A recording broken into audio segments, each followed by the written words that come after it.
focus on holding your speech truck competition on Zoom. But first, before we get any further, I want to announce that we have a new speech truck logo. And we've been working on this for almost a year. And it's taken a lot of consultation and work to try to find something. Kathy likes it. Kathy, you okay with it? Oh, yes. Okay, okay. You bet. So we were aiming for a gender neutral, something visual that describes a speech competition. So we hope that we've hit that mark, and we'll start rolling this out so you'll start to see it on other materials, and I'm sure that Marlene's going to include it in the branch packet, and we'll put it on the website at some point. We're just finishing up the final touches so that you can download it if you want to use it for your own competitions. So I want to first start out with, for those of you who are new to this or just gotten pulled into it or haven't done a lot of Zoom, I want to tell you first, just relax. You can do this. I would say that it's not as hard as you might think it is. And if you take your time and if you do some practice, you'll be just fine. But before we get started, I want to find out how many people have done a Zoom, have done a speech truck before. So let me, I'm going to launch a poll. It's 2 questions, and I just want to know, it should be showing in the middle of your screen.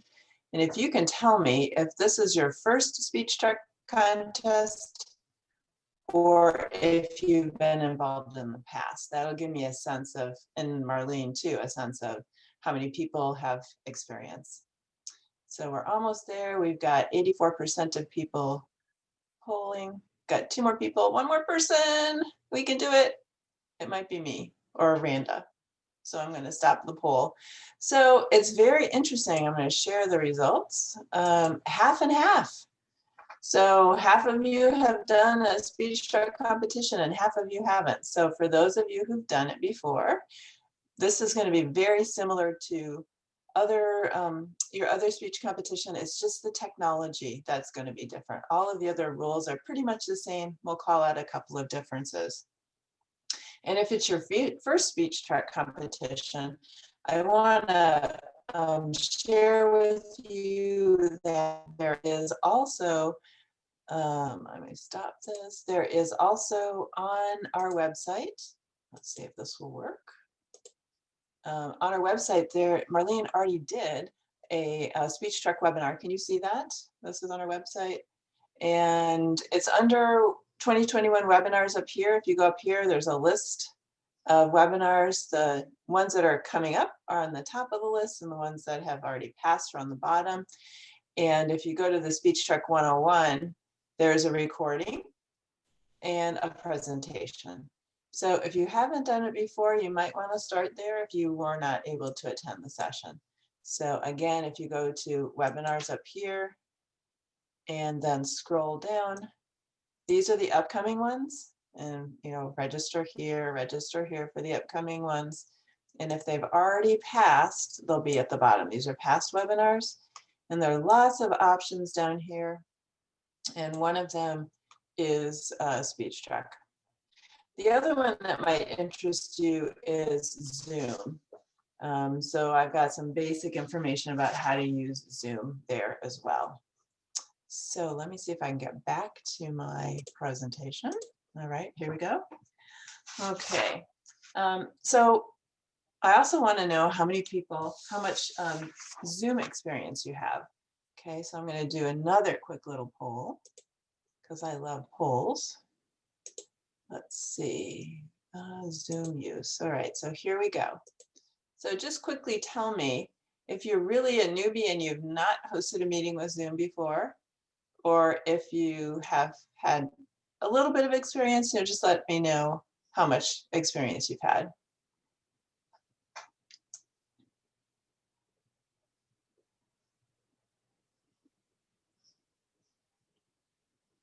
All right, 4 more people, 2 more people.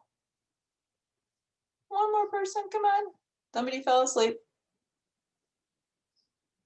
Okay, well, that's pretty good. We've got 13 to 15. So I'm going to share so you know who's in the room with you. So we've got 5 people who've not hosted a meeting with Zoom before. And we've got some people who haven't done a speech truck competition. It may be that those are the same people. It may be that they're different. Got a couple of people who've done a few meetings, and then 5 people who feel pretty accomplished. So on the presentation, there is a link to a couple of other Zoom materials. So I would encourage you to go there if you have questions about Zoom. And also Zoom has a fantastic frequently asked questions. They've got tutorials, they've got videos. So I would encourage you to look there. You can always ask me if you need a question answered. I'll tell you though, it sticks in your head more when you've got to look it up than if I tell you the answer. So I'm happy to help you, but I'd encourage you to look there first. Okay, so now we're going to talk about hosting a virtual contest. So what's different about this and what's the same? So recruiting your participants is the same and the basic contest rules are the same. So if you've done SpeechTruck before, it'll be very familiar. If you haven't, you need to learn how SpeechTruck runs in the first place. But what's different is the technology that we're using. So before you would have maybe somebody at the door welcoming people, welcoming your judges, escorting them in, making sure they've got their forms and stuff like that. That's going to be different because you're not physically in a room. So you have to think through how to manage the participants, the students, the judges, and I would suggest that you consider doing a technical team so that you can understand or you can communicate with each other as you're trying to host this. Communicating with your judges is going to be different, and creating a video is going to be different. Many people have used a cell phone to record their speech trucks in the past, but it's actually easier when you do it on Zoom because it does it for you. In fact, right now we are recording, I hope. That was my intent. Can't really tell. Yes, you are recording. Thank you. My little red button is gone. It's actually easier to create the video because it's just a byproduct of doing your meeting. There's a little bit of work you need to do to find just the person that you're going to send forward to the state for that competition, but we're going to show you how to do that also. I can't stress enough that practice makes you have to sweat less. So it's much easier if you get your judges together, if you get your technical team together before the competition and talk about how it's going to run, talk about their role, talk about how you're going to communicate. And that'll make that evening or day whenever you have your competition go much, much more smoothly. So let's talk a little bit about managing the room. And by the room, I mean the virtual room like we are in today. So you've got lots of options, and some of the things that you should think about are whether you want your students to see other performances. So I know some competitions, the students are in the room watching the other performances. Some competitions, they are held off stage and come in one at a time. So you can support both of those options. You can just have them in the room like we all are right now, or you can leave them in the waiting room and let them in when it's their turn, and then you can put them back in the waiting room if you don't want them to see the other competitions. So that's totally up to you. For the students and for everybody, we should remember to have people turn their videos off and their microphone off when they're not performing or speaking, or if you don't have a role. So on the right-hand side of your window, you see everybody's video. In fact, Joanne, I'm going to ask you to turn your video off. So if your speaker is talking, it's kind of distracting when there's stuff going on the side of the screen. So it's good to have the video off. And then the reason you turn everybody's microphone off is the computer actually listens to each of our computers and our microphones. And sometimes it seems like it's chattering or you have really poor quality. And that is sometimes because it's going back and forth between a couple of people. So if Kathy were on or Marlene were on and they were rustling papers, it might go back and forth between our microphones. So that's why you turn your microphone off. And then the judges, some things to think about the judges are whether you want them to be anonymous or not. So I think most contests do use anonymous judges, and you can have them change their screen name before the students arrive. So you might let them in, have everybody else in the waiting room, but let in your judges first. And then as we did at the beginning of the session, change your name or have them change their name. So I'm going to pause here and I'm going to stop sharing because I actually want to practice this with everybody. So if you haven't already, if you can hover over your picture and click on the 3 dots in the top right corner, and you'll see one of your options is rename. For me, it's the third one.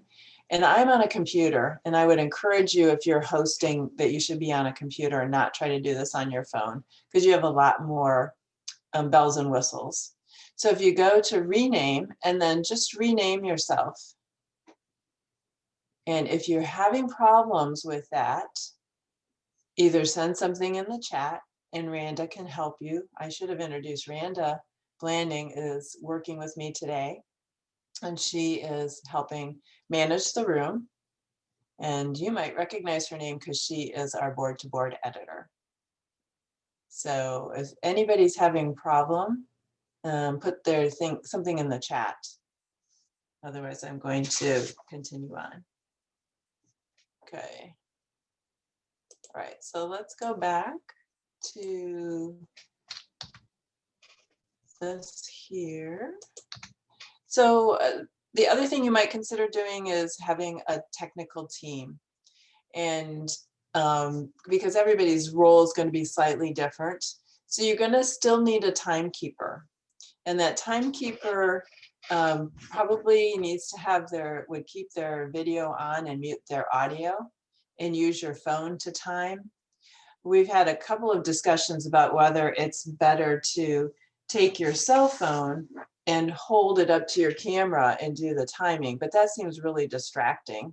So what Marlene and I have talked about, and what we talked about in our earlier session, is that it's easier if you just use a piece of paper, like you might currently today. Some people have a big piece of paper in the back of the room that they hold up, yellow, red, green, and just hold that up in front of your camera so that what the person who's speaking sees is just that color, so they know where they stand on the timing. And then if you have a room manager, that room manager can let the judges and the audience in based on how you're going to work. And then you probably still want to have a chief judge who receives the scores for the contestants and identifies the winner to the MC of the evening. Randa, I'm not looking at the chat, so if anything comes up that I need to know, if you could unmute and let me know, that would be great. I see there's some messages going in there. Well, she was asking how to change the name on a phone, and I don't know the answer to that. Oh, yeah, I don't know the answer to that, but that's a good thing. If you go to zoom.com and go to the frequently asked questions and just put that in there, it'll pop up with an answer for you. Thanks, Randa. So for the judging, there are lots of ways you could do this, but we recommend that you still use a physical ballot to record your scores, and then have your judges communicate those scores to your chief judge using email or phone. It would be possible to use the chat feature within Zoom, but you risk sending that message to everybody, which would not be a good thing. So it's less risky if you just set up that you're going to have your chief judge receive them by email or text, like a phone text, not the chat. And while that's happening, you still need to plan an activity to do during the time where the scores are being tallied. So many branches, introduce their contestants or do a silly game. What you probably don't want is dead air with just a bunch of Zoom videos on there. So that you should still plan to do just like you do in a live session. You just need to be a little bit more creative about it. Okay, let's talk about recording the event. So Zoom allows you to record in a couple of different ways. And recording to the cloud is what you want to do. And when you record to the cloud, we're going to go through some settings, but there are different settings. I would recommend that you pause between your speakers. So, you have some dead time as you're switching from one speaker to another. Pause your recording during that time so that your file is just smaller and you don't have to take out as much stuff in the middle. And then you're going to download your recording to your desktop and then upload it to YouTube. Now I'm going to go live and show you this stuff, and I will try to follow the slides as much as possible if you downloaded them. So let me do that. Let me want to get rid of my presentation. And so now I'm going to share, and I'm going to share my screen and go to Zoom and kind of show you some of these things. So this, I'm just logging into Zoom, and I've already logged in. So my account shows me it's AAUW California. And if you want to find your recordings, there are a couple of places to find them, but the easiest place to find them is here under recordings. And you'll have a list of the recordings here. If you have multiple recordings, you may run out of space. I can do 4 or 5 recordings. It depends on how long they are. Dictates the size of the recording. But you can see all of my recordings here. You can also search by time frame. So let's say that I wanted to look at something that was older than October 28th here. I could change this window up here to be a different time and then search for it that way. When you go into one of these sessions, if you look here, you can click on it and it will bring up another window that has all of the detail about the recording. So you can play it directly from here. You can also send a shareable link to people. And when we first started with Zoom, I thought, oh, this is great. That's what I'm going to do. But that means you have to have enough storage online to be able to do that. So I now download them and I put them on our YouTube channel. And then I've got it set up to do both a speaker view and a gallery view. And it produces both these video files, but also an audio only. So think of podcast. This would be like a podcast. And then if you had chat turned on, the chat also goes here. So once you find your recording, then you want to download it. And you can download all 4 files at once, but I found that I only really need this shared screen with speaker view. And if you hover over it, you get a little down arrow here. I'm not going to do that because my session will be so garbled because I have limited bandwidth. I live out in the mountains and I have like a little tin can and a string as my bandwidth. But if you click this, it'll show up in your downloads folder as a file. And then you are going to upload it to YouTube. So I'm going to pause here right now. Randa, are there any questions that I need to address in the chat? No, I just tried to help somebody get in, be invited to get in. That's all. Okay, great. Okay, thanks. All right, so I'm going to go to our YouTube channel, and all of our website videos are posted on YouTube so that we host them from there. So I put a link or an embed on our website, but they're actually physically loaded on YouTube. And as such, people can just also go to YouTube. You don't have to get them through our website. So I am looking here, and I'm going to, up here, the easiest way to add a new one is to just click this button here. Do you see this where there's a little plus? And it says upload video. And it'll open up a dialog box. Someday. And you can either select the files by clicking here and then going to your file manager, or if it's already down here, which is where mine usually are, I just drag it up into this window here, and then it will upload. It will take, the time it takes varies by how big the file is and how much bandwidth you have. So for me, one of these sessions can take an hour to upload.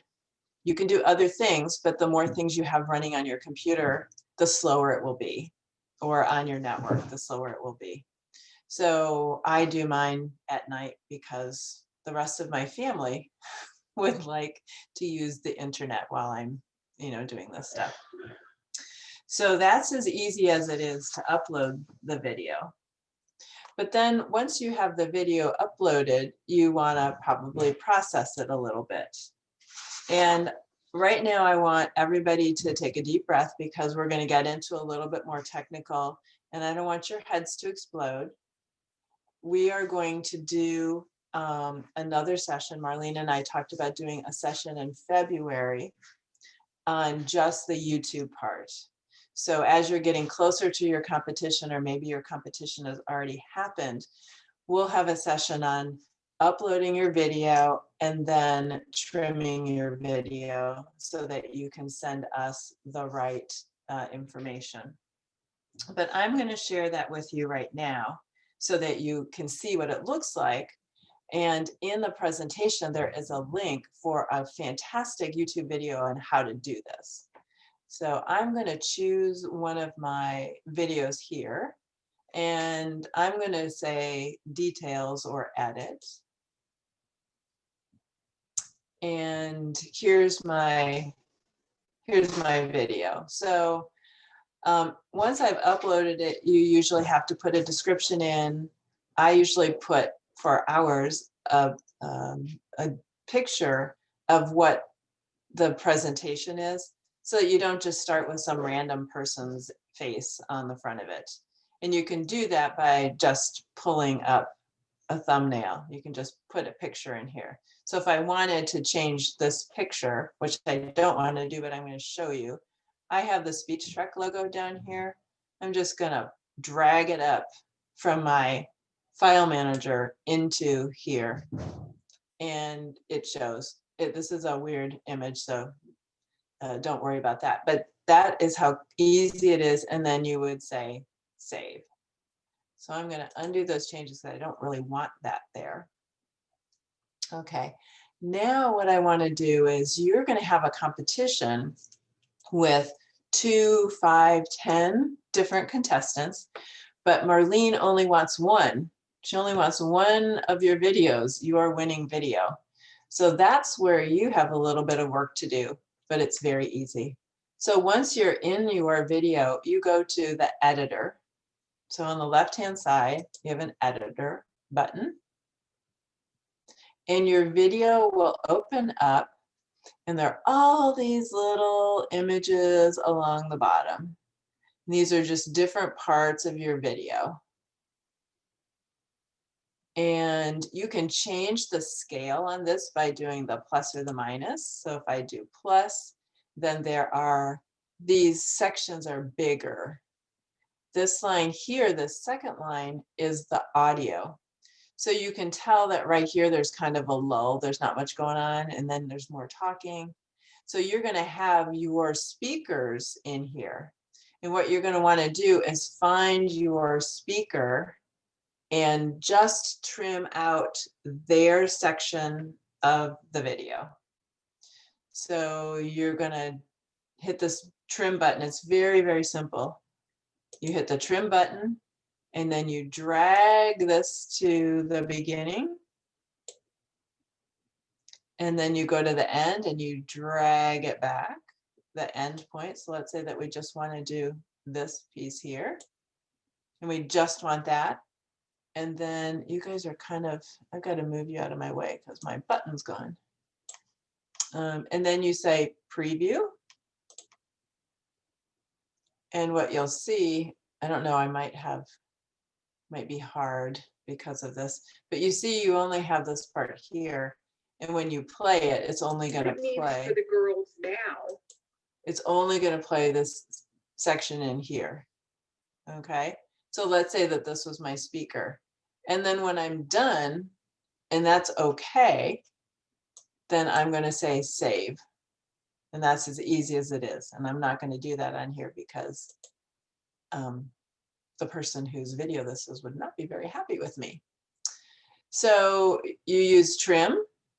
You move it to the beginning of your speaker and the back end to the end of your speaker. You say preview and then you say save. And that's all there is to it. And then it will take, oh gosh, mine take probably an hour to 2 hours for YouTube then smooshes that and just picks out that piece and gives you a new video. And then you'll have that video. The other thing you might want to do is instead of save, you might want to do save as new. So if you want to keep all of your whole video presentation of all of your students, you would, and you want to just do a new one, you would do save as new so that this is the one that you're going to send to Marlene. Okay, I'm going to stop sharing now and see if anybody has had their head explode.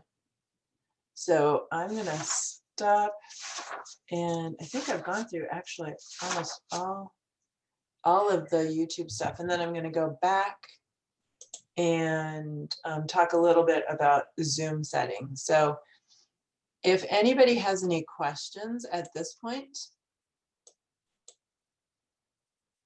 I have a question. Yes, who's that? Patty Ahern. Hey, Patty. Hi. Usually when we put our speech onto YouTube, it cost us $25. Is that still the case this year? Who's charging you $25? Marlene. Yes, Oh. no, that's not a YouTube charge. No. Okay. There is no charge for YouTube. The $25 is an entry fee that goes to AAUW, but there is no charge to upload to YouTube that I'm aware of. But we pay the $25 when we're putting it onto YouTube. Right. When you're submitting your finalists, you send in your notification of winner along with your $25 check. That's correct. Okay. And I have one more question. Yep. I have been in a lot of Zoom meetings, but I've never been a host. As a host, do I need a certain account for Zoom? How do I become a host? You're a host just by virtue of the fact that you set the meeting up. So I set up this meeting, so I'm the host. And when Randa joined, I opened my participant window on the right-hand side. For me, it's on the right-hand side. It might be on the bottom, depending on which device you're using. I can hover over her name, and there will be 2 buttons that come up for me right now. Ask to unmute because she's muted, and then there's a more button. And I can ask her to start the video. I can make her the host, or I can make her a co-host. I can also rename her myself. So those are options that you have. So you're just a host by virtue of the fact that you're signing into the meeting as the person who created the meeting. Doesn't she need an account in order to create the meeting? Well, you can use a free account, but that's probably, you're probably going to go over your 40-minute time limit. So yeah, you should have an account. And how to create an account and how to share an account with the branch is all in the Zoom tutorials that are on our website.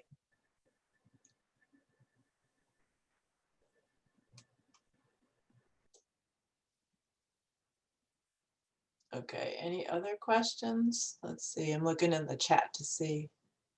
How do you name the recording? Oh, is this on the YouTube recording? Let me share my screen again. No, it's, is it the title that you give it when you set up the meeting? Is that Oh, what Zoom oh, is going that. to use for it? Yes, yes. Okay. So it will be the title of your hosted meeting. When you put it on YouTube, you can change the title, obviously. Okay, okay. So you can change it there. And we'll send you instructions on how to send it to Marlene as we get closer. We're going to just have you share it with us on YouTube, so you don't have to send anything anywhere. We're going to ask you to give her a link, and then she'll put it on a playlist that we'll use for the judges. But we'll have to have our own YouTube account, is that correct, Sandy? Yes, Okay. yes, you have to have your own, yeah. And it doesn't have to be a branch account. I mean, you could just upload it to your, Okay. your own individual account, yeah. Great, thanks. Uh-huh. I have one more question. It's Patty Ahern Huh? again. Yep. When we receive our kit, I have not received my speech track kit yet. It has how to put it onto the video or the YouTube. Are there going to be new instructions this year since we're doing it with Zoom that are included in the kit? Do you know about the speech track kit? Right. Yeah, so Marlene's going to answer that question. Okay. Yes, hi, Patty. Yes, she's Hi. hi, Patty. She's referring to the branch toolkit, which has the instructions for live performance. We are using these workshops as the way to document the new, Zooming your speech track, and it is being recorded and it is available on our website. So these are the instructions. If you need more detail, please let me know. But this hopefully will do the trick for you. Okay, our students usually get part of that kit, the toolkit. Is that going to be explained to the students, or do we need to try to explain it to them? Right, you'll need to brief your students because every branch may do it a little bit differently. And so the student toolkit is also available and has the typical instructions and the 2 mandatory forms. But as far as explaining how it will work, that will be up to the branch, the individual branch. Okay. Sharon asked if we could download these presentation slides. The version of the slides that were used in the previous session are already on the website, and they are on the same page where you used to register. So it's right below the bottom there.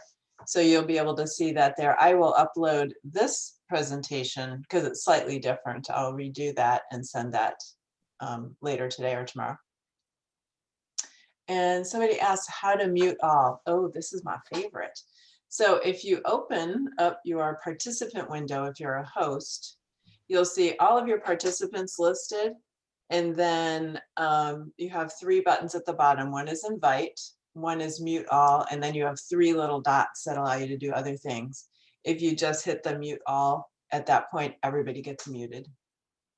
When you, so one thing to know, when you as a host mute people and turn their videos off, they can't turn them back on. That's why I usually ask people to do that themselves. So if they want to unmute, they can. If you do that for them, you're kind of forcing the issue, and then you have to unmute or ask them to turn their video back on. So I try not to do that. I'm sorry, this is Carol, is the ability to unmute them in your setup you know, how you can set up a meeting behind the scenes default, because I think I must have done something because I, as a host, couldn't unmute people anymore. I could only ask them to unmute. It is, but you should always be able to do that. Let me go into a couple of the settings. So you should, I'm hoping you can see my screen right now. I'm going into sharing settings. So you can have your default, so you can turn your waiting room on and off. And all of this stuff is also in the basic Zoom.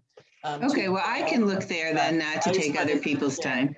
Yeah, yeah, but you can set it up so that when your meeting starts, Mhm. that everybody's muted, but it shouldn't stop you from doing it yourself.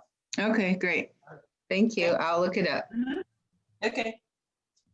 So I did want to share in here some of the things that we talked about. So enabling the waiting room, you can do here, but you can also, once, if you forget to do this and you've already started your meeting, you can go to, you open your participant window, and in there, one of the things is enable waiting room. So you can do that on the fly if you need.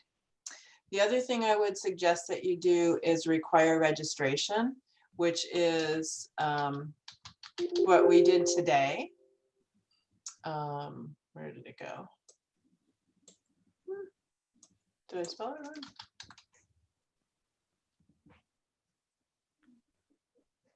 wrong? Okie dokie, make a liar out of me. There is an option in here for enable waiting or require registration.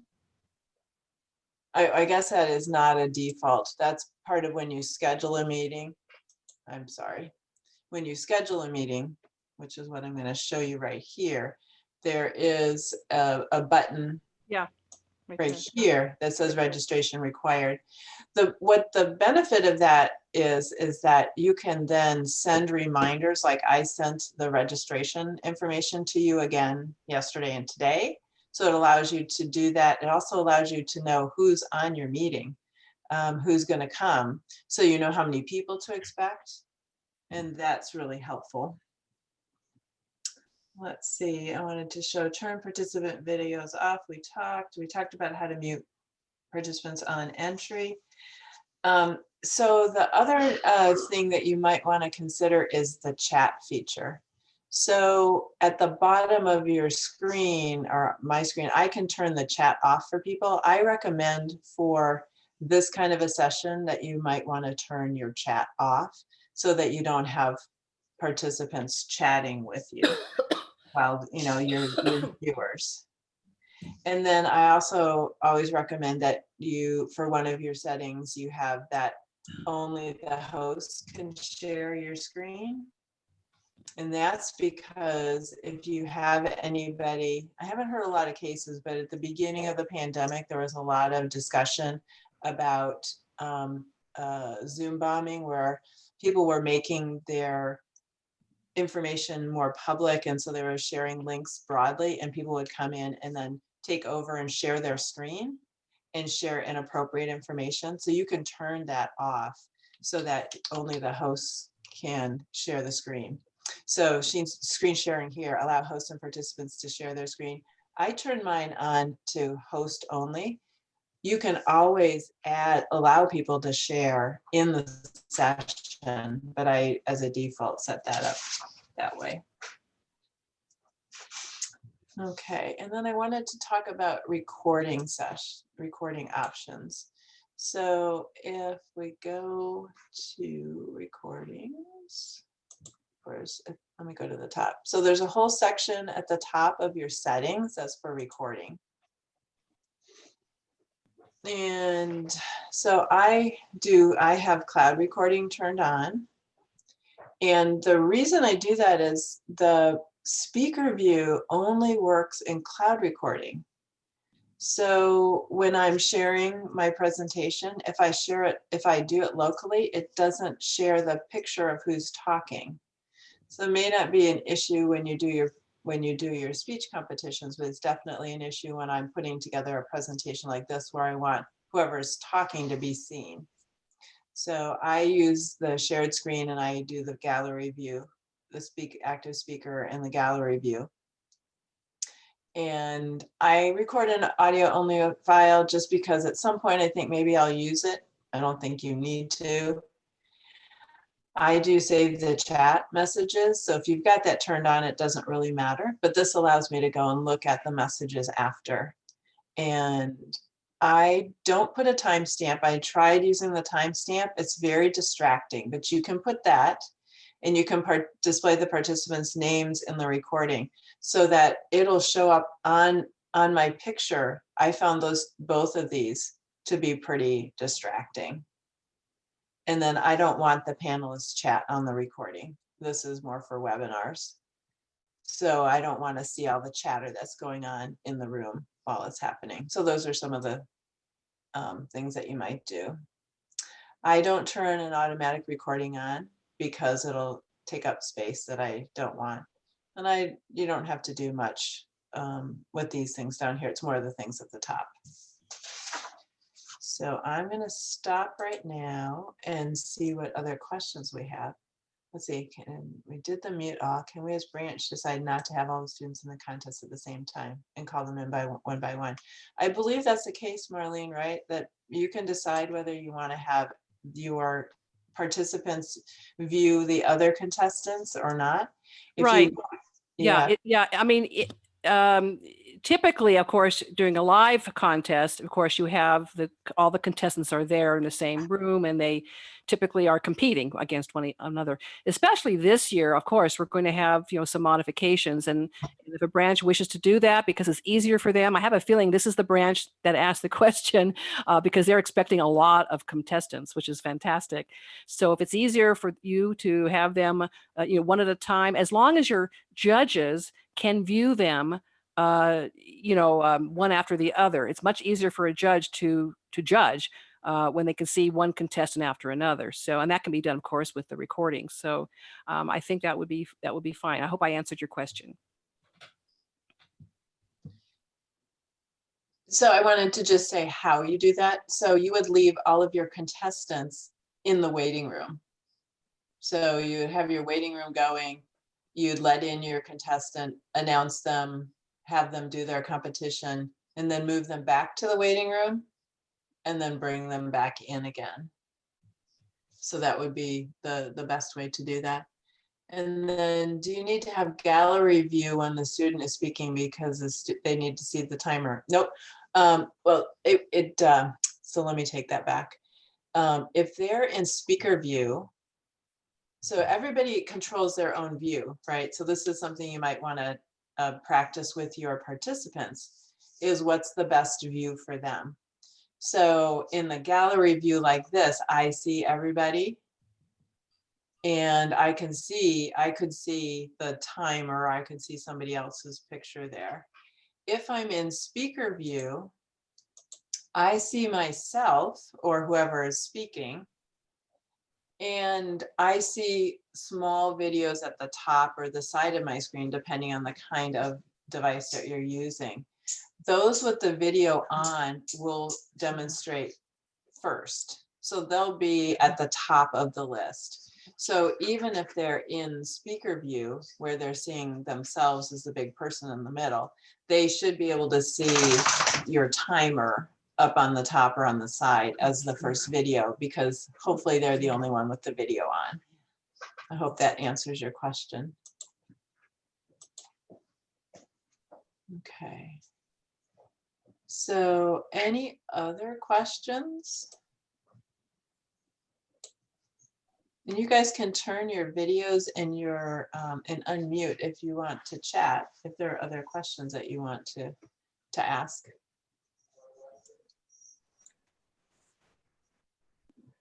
I think they're all stunned. Well, that's why I want you to turn your video on. I want to see what kind of faces there are. I had a question with the gallery. Usually we have an audience when the contestants are speaking. This time, since it's Zoom, will they just be speaking to a blank screen? I mean, they won't be seeing all the people to get the reaction like they normally do. So it's going to be a little different in that respect, because they're not going to be able to see people. Right? Well, you could leave everybody's video on and mute them. Your only challenge then is if you have a very large crowd is making sure that your timer is the first video. And you can spotlight a video. You'd have to play around a little bit with that configuration if you wanted to. So that's a good point. You can certainly do that. I have found that on Zoom, people are much less considerate than they are when they're sitting in a room. So they'll get up and they'll move around and their cat goes by and it can be distracting. So you just need to think about that for your presenter, your speaker, whether that's going to be more distracting or not. But may I add too, Patty, that you could have members of your branch, they could tune in from wherever they are to watch the, speaker. And when the speaker has concluded, whether they're muted or not, they can still mimic Right. applause. And that would be, I've been in, it works. It's great. Yeah. You see all these people applauding. So Mhm. That might be safer. Could be. So, Sandy, this is Remy. I have a question about, so I'm looking at your screen here, Uh-huh. and your name appears there, AUW California Sandy Gabe, in that Mhm. corner there. Yep. When we're having our contestants speak, do you recommend anything in terms of that name strip covering up part of their mouth when they're talking or anything like that, as far as how judges will view them? Is that a distraction, and is there anything we can do about that?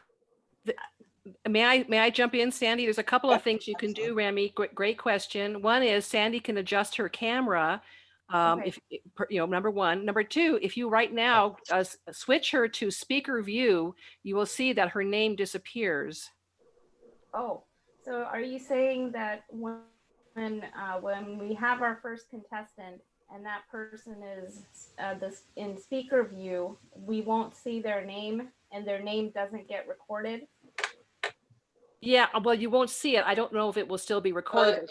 It shows in the very bottom, but it's much smaller when you're in speaker view because you're taking up the whole window. Okay. Yeah. That's good to know. Yeah. Thank you. Yeah, and that's another thing to consider when you're talking with your students. We had this discussion in the first session about whether you want people seated, as most of us are, or whether you want them to be standing further away.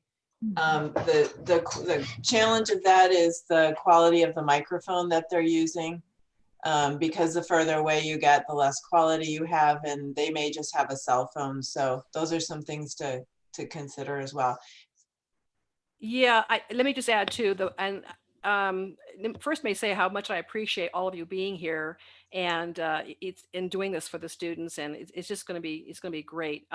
Regarding whether to stand, whether to sit, keep in mind just the main bottom line. It's a speaking contest. It's a speech contest. So what's most important? They need to be heard and they need to be seen. And they need to be able to, their gestures need to count. So when you're like right now, you really can't see any gestures. So if you are able to at least get them from the waist up, at least so that you can see their facial expression as well as gestures, I think that would be to their benefit.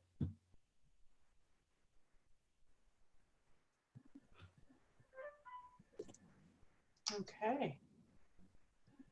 Any other questions? I have one more poll for you. Actually, I have two.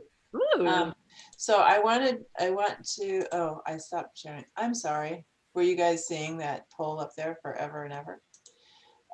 So I would like to know if people think that you want help with the video editing or not.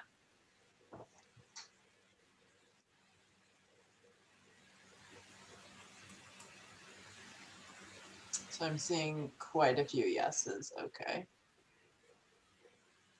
All right. So,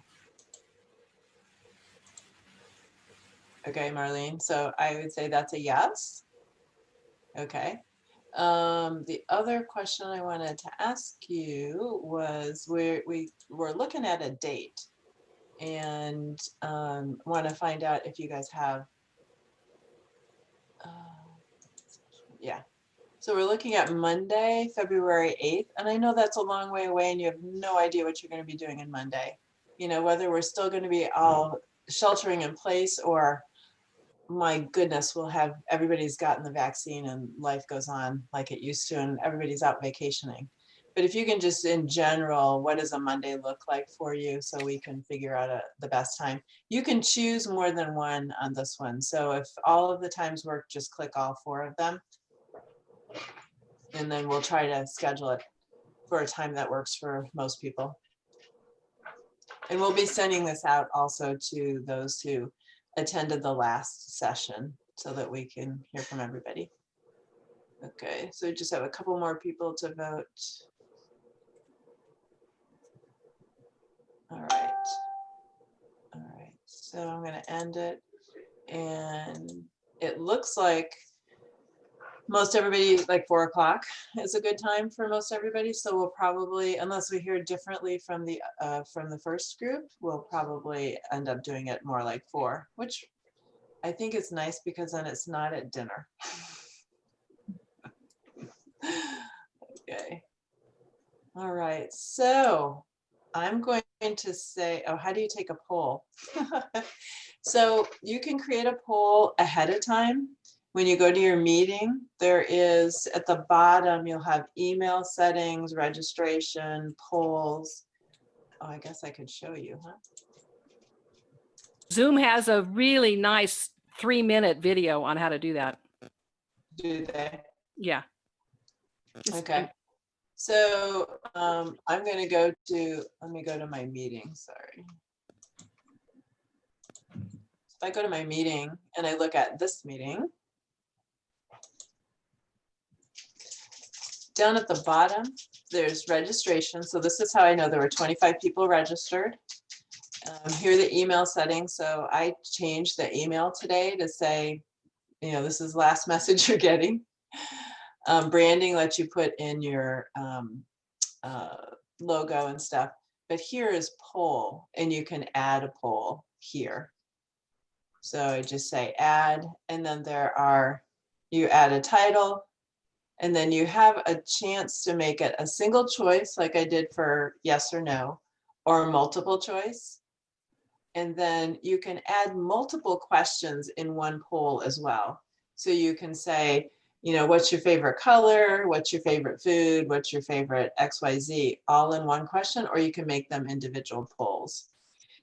If you started your session and you haven't done that already, at the bottom, when you're a host, at the bottom, there is an item that says polls, and it will allow you, I'm pretty sure you can create, let me think.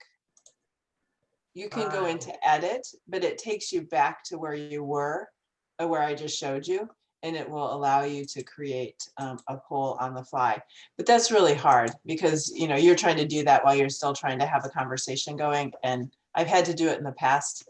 It makes my brain hurt. So I would think about trying to do this ahead of time. I have a question. Uh-huh. Could we use the poll as, say, a trivia contest activity while we're waiting for the judges? Great idea. Great idea. Thank you. Thank Yep. you. Best idea I've heard all day. Yay. Let's see. How do we take a poll? I usually cut and paste the Zoom and then send an email. Is there a way to include email on the invite? Margaret, when you say include the email on the invite, what do you mean?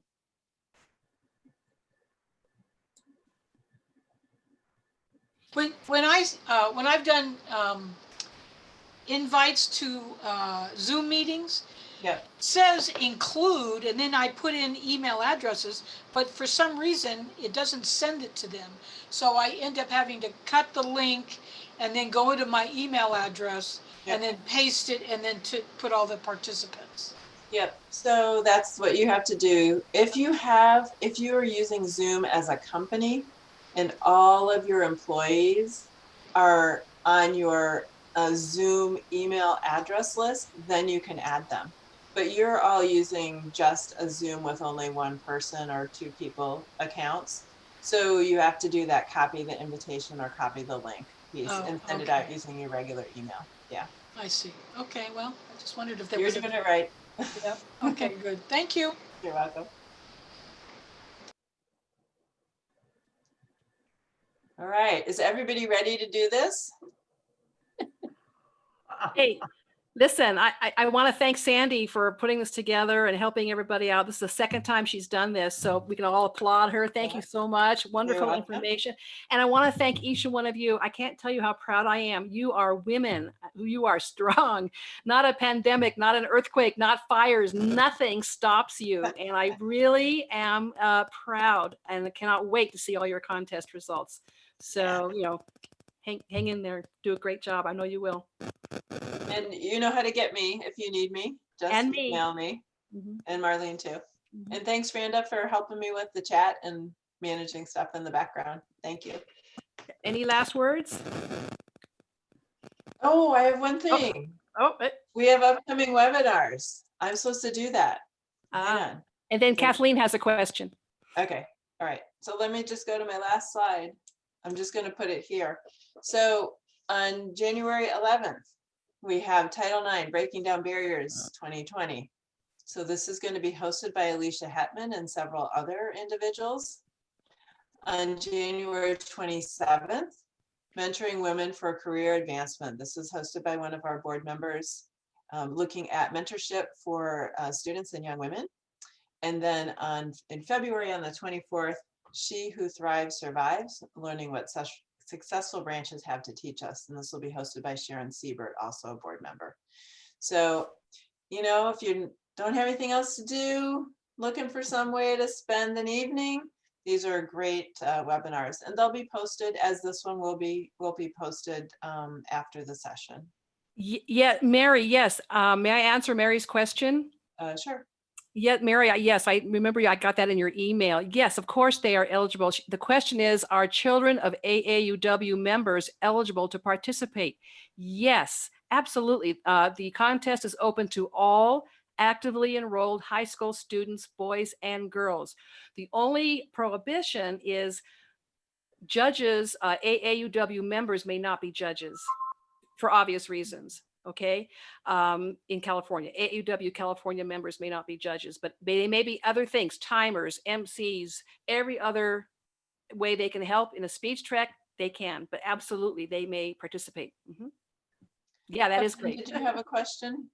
Marlene said that you had a question, Yeah, Kathleen. Kathleen had her hand up. No, but I was just waving goodbye because I thought. Oh. We keep thinking we're over. Okay. So all of this information is on the AAUW website?